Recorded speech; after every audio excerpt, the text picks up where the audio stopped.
لله رب العالمين صلى الله وسلم وبارك على نبينا محمد وعلى آله وصحبه أجمعين إلهي سبحانه وتعالى ما هذا ما أنت دسكله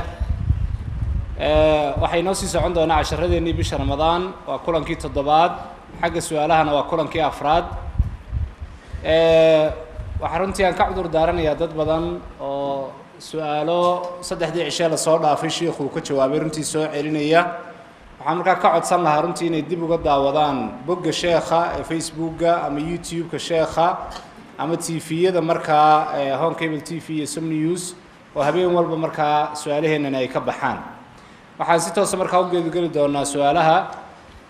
qaybta koobaad ee la xiriidha ahkaamta sheekh waxa uu leeyahay su'aasha ugu horeysa waxa bisha Ramadaan la qabtaa koobab kubadda cagta taasina waxay keentaa in dadka ciyaaraya qaarkood ay soonka soo jabiyaan ama ay caytamaan ama ay dagaalamaan marka qofkii qabtay ee koobka dhigay wax dambi ama ku leeyahay su'aasha labaad waxa uu leeyahay sheekh waxaan leeyahay xanuunka macaanka waxaana aan qaataa dawada macaanka maalintii 4 jeer marka haddii fidyadii aan bixinayo bisha bilowgeeda aan sii wada bixiyo oo caruur agoon oo baahan aan sii siiyo ma iga gudaysaa su'aasha saddexaad waxa uu leeyahay sheekh markasta oo aan suxuuranayo minniyo ayaa la iga baahan yahay oo waxaan ilaa buleeyna niyeysto mise suxuurta aan cunayo ayaa igaga filan niyada soonka su'aasha afraad waxa uu leeyahay sheekh qofku isagoo salaad ku jira wax ma loo sheegi karaa salaahana kale aan guriga ka sii baxay haddaan ku iraahdo markaad salaada ka baxdo waxa samee ma samayn karaa ma u sheegi karaa buu leeyahay su'aasha ugu dambaysa qaybtan waxa uu leeyahay sheekh aniga oo musaafir ah ayaan ka mashquulay oo aan haleeli waayay salaadii duhur salaadii casar waxaan la tukaday markaa jamaci marka labada salaadood ma duhur ayaan horeysiinayaa mise waxaan horeysiinayaa buu leeyahay salaadii casar jamaca maxaa lagu gaadhaa oo goorma ayaa la oran karaa marka qofkaasi jamici ayuu soo gaadhay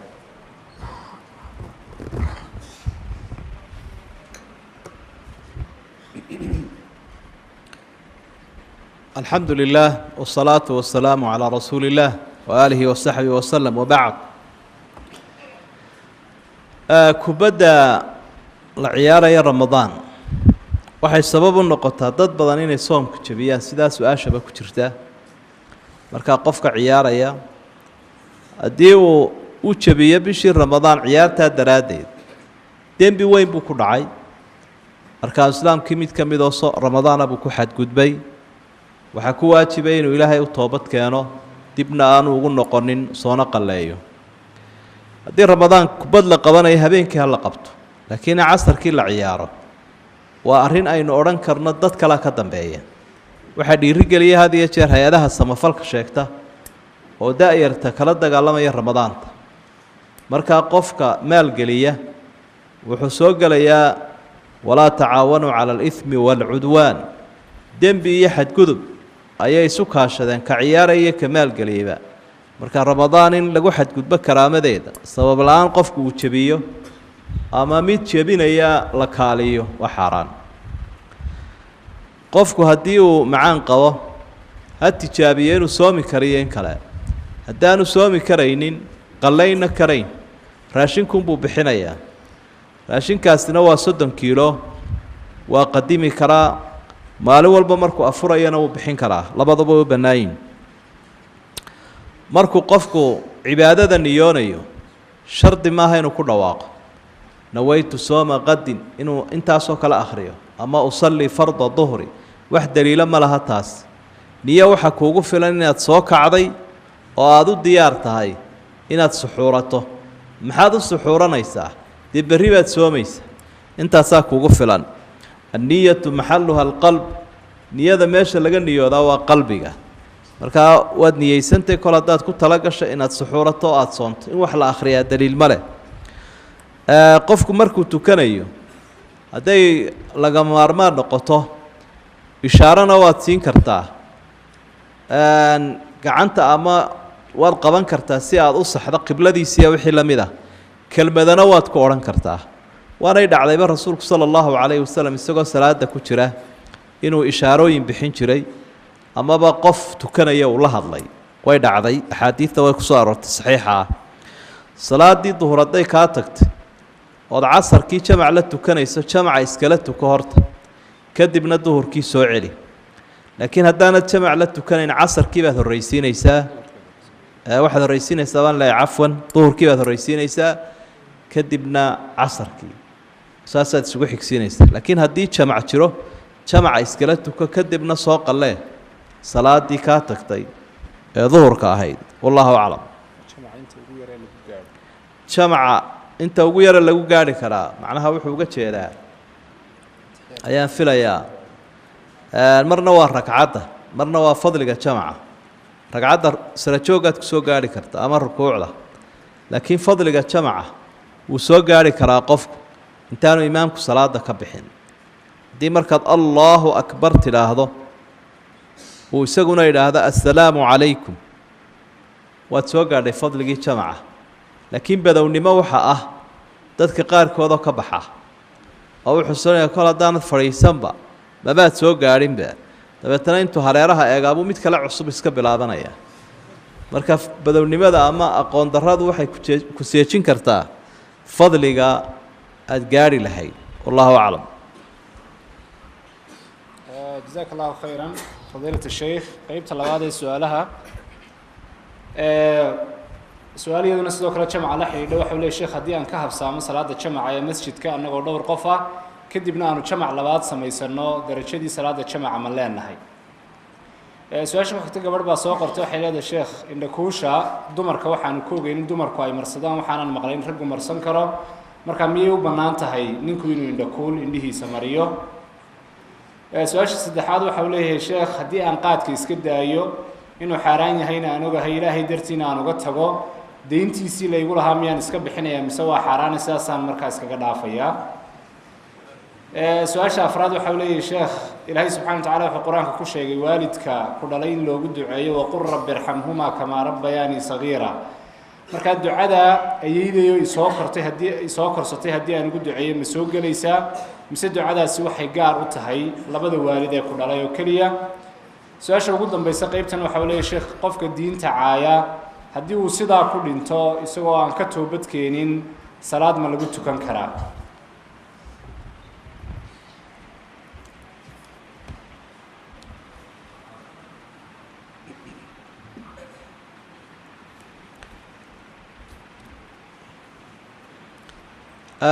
dadku marka ay jamac labaad sameeyaan iyadoo jamacii hore la tukaday way helayaan fadligii jamaca maadaamuu jamaca labaad mashruuc yahay masala khilaafiya weeye jamaca labaad masaajidka ma lagu tukan karaa culimmadu waxay u badan yihiin haa waanay dhacday waqtigii rasuulku sala allahu calayhi wasalam isagoo arkaya jamac labaad in la sameeyey ama uu amrayba sidaa daraaddeed mar haddii jamacii labaad mashruuc yahay oo dadkii ka hore soo gaari waayo jamac labaad ay sameeyaan fadligii way leeyihin indhakuusha iyo raggu wuu indhakuulan karaa litadaawi laa litajamul bay leeyihin culimmadu sida dumarku isugu qurxiyaan isuguma qurxinaya raggu laakiin wuu isticmaalayaa indhakuusha iyadoo tadaawi loo isticmaalayo sidaa daraaddeed baa rasuulku sala allahu calayhi wasalam waxa uu lahaa ina khayra ma اktaxaltum bihi alإثmid aw khayra ma tadaawaytum bihi alإثmid calaa macna alxadiid indhakuula isku dawaysaan waxa u fiican ka ihmidka la ydhaah waa qeyb fiican oo ka mida indhakuusha markaa maadaamuu leeyahay waxa ay isku daaweysaan daaweynba u isticmaalayaan raggu deynta qaadka markii hore aada liqliqday waad iska bixinaysa haddaad bixin weydana waa lagu diliyo waa lagu dakri markaa dadka waxooda intoo la gurto in la yidhaahdo qaad iyo balwad buu ahaa lagu kala bixi maayo qaadku waa xaaraan waa sax haddaad iska daaweysayna allaha ka aqbalo wax fiican baad samaysay laakiin fitnada ka imanaysa iyo dhibaatada daraaddeed dadku waxay kugu lahaayeen iska sii kadibna tala raaci nasiixa waxaad tidhaahdaa war aniguna waan iska daayey adiguna iska daa waxaanaad qaadanaysa iyo waxaad walaaqaysaa midna xalaal maaha taladaa raaci laakiin isqabsiga iyo dagaalka wixii keenaya waa laga feejignaanayaa ducada waalidka waa run ilaahay baa ina faray ama inoo laqimay habkaynugu ducayn lahayn waalidka waqul rabbi irxamhumaa kamaa rabbayaanii sagiira waxaad tidhaahdaa markaad waalidka u ducaynaysa aabbiyo hooyo ilaahayow naxariiso sidii ay anigaba iigu naxariisanayeen markay isoo rabeeyeen ila rabaayadanaa naxariistiya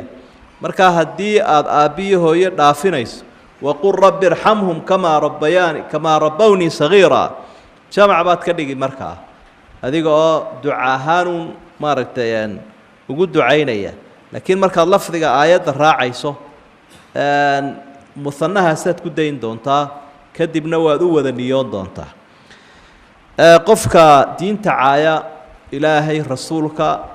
haddii uu caayo shayadaasoo aan cayba lahayn dabcan waa gaaloobay haddaanu toobadkeenin oo la ogya inaanu toobadkeenina laguma tukanayo laakiin ha la iska hubsado inuu toobad keenayo in kale marka qofka arrintan oo kale ay ka dhacdana waajib waxa ku ah isaga dadka ag joogana waxa sunno u aha u fiican kaalintooda iyagoo qaadanaya in lagula taliyo inuu toobad keeno ilaahay u noqo toobadkeen dib u ashahaado laakiin haddii la ogyahay inaanu toobad keenin dee waa gaal waa murtad marka salaad ma leh wallahu aclam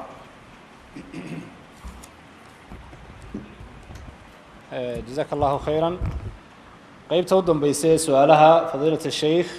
su-aasha koobaad waxa uu leeyahay qofka soo qora sheekh waxaan ku noolahay dalka dibaddiisa buu leeyahay dalka dibaddiisa aniga iyo ubadkayguba kolkaa sakaatulfidriga waxa iga bixiya waalidkay oo dalka gudihiisa jooga ma iga gudaysaa buu leeyahay sakaatulfidriga la iga bixinayo su-aasha labaad oo iyaduna sakaatulfidriga sii raacda waxa uu leeyahay sheekh waxaan ku noolahay dalka dibaddiisa sakaatulfidrigana waxaan u soo diraa dalka iyo tuuladii aan ku koray qiimo ahaanna waxaa laga yaabaa inay isyar dhaafaan buu leeyahay waxa aan soo dirayo iyo waxa laygu leeyahay kolkaas sidee ayaa laysu waafajinayaa buu leeyahay su-aasha saddexaad saa'ilkani waxa uu leeyahay sheekh waa gabadh waxaan ku noolahay bay leedahay waddamada gaalada waanan shaqeeyaa isla markaana waxaan ku shaqeeyaa surwaal iyo shaadh aan cawradayda muujinaynin markaa sheekh ma ii bannaan tahay maadaama ay qasab nagu tahay inaanu markaa dharkaa ku shaqayno oo aan nala ogolayn inaan dhar kala xidhanno su-aasha afraad waxa uu leeyahay sheekh waa gabadh sidoo kale waxa ay leedahay waxaan ahay gabadh xaas leh ninkaygii oo dalka dibaddiisa ku maqan oo shaqaystaana wax masruufa ima siiyo kolka aan weydiiyana wuxuu igu idhaahdaa ma hayo marka maxaan ka yeelayaa bay leedahay miyaan codsan karaa markaa furiin su-aasha ugu dambaysa gabadh ayaa soo qortay waxay leedahay sidoo kale sheekh waxaan ahay xaas ninkayga oo dalka dibaddiisa jooga oo balwadda qaadka leh ayaanu isku dhacnay waxaanan ku idhi fur isna wuxuu igu jawaabay bay leedahay waan ku furay oo 3 baan ku furay oo 6 baan ku furay na kala kaxee aniguna 2 dalqadood baan ku lahaayo mar hore uu furay baa jirtay subaxnimadiina wuxuu igu yiri waan qaadiraysnaa iyo waxyaabo la mid ah marka dalqadahaasi miyay dhacayaan ay leedahay fadiilada sheekh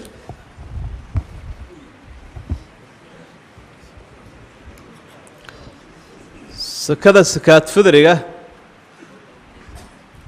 haddii adigoo dabadda jooga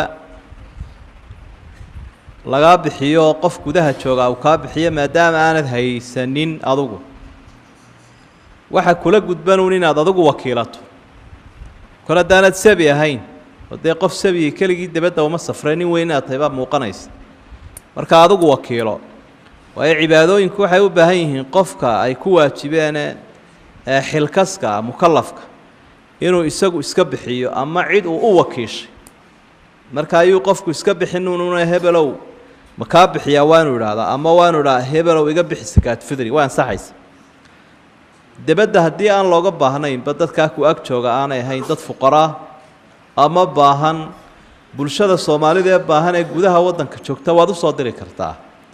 waayo baahidu xaggan ay ku badan tahay xagga qiimaha waa run way isweydaarsan yihiin waxaa laga yaabaa halkan in kiilooga bariisi $0.5 uu yahay xaggaa dabaddana uu ku qiimaysan yahay $1 iyo badh marka qiimaha la eegayaa waa ka halkan waxaa lagaa rabaa un ama laga doonayaa qofkii kastee bixinaya sakaat fidriga inuu bixiyo 2 kiilo iyo badh hadday $2 iyo badh noqonayaan $0.5 haddii la xisaabiyo way yeelanayaan marka raashinkaasunbaa lagaa rabaa inta uu qiimo yahay halkaaga hadduu qaali ku yaho halkan uu ku jaban yahay waddanka gudihiisa